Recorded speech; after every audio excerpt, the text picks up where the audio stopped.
Megastar Chiranjeevi గారి సతీమణి సురేఖ కొండల్ గారు అందరికీ సుపరిచితమే.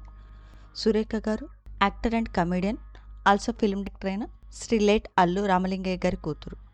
అయితే ఫిబ్రవరి 18న సురేఖ గారు తన బర్త్డేని సెలబ్రేట్ చేసుకుంటున్నారు. ఈ బర్త్డే సందర్భంగా సోషల్ మీడియా వేదికగా ఫ్రెండ్స్, ఫ్యామిలీ అలాగే ఫ్యాన్స్ అందరూ తనకి బర్త్డే గ్రీటింగ్స్ తెలియజేశారు. మెగాస్టార్ చిరంజీవి గారు కూడా నా ప్రతి అడుగులో నా వెంట నడిచిన సురేఖకి జన్మదిన శుభాకాంక్షలు అంటూ ట్యాగ్ చేస్తూ బ్యూటిఫుల్ పిక్స్ని షేర్ చేశారు. చిరంజీవి గారు షేర్ చేసిన ఈ పిక్స్ ప్రస్తుతం ఇంటర్నెట్లో బాగా వైరల్ అవుతున్నాయి. ఈ ఫోటో చూసిన వారంతా సురేఖ గారికి మరోసారి బర్త్డే విషయం తెలియజేస్తూ కామెంట్స్ పెడుతున్నారు.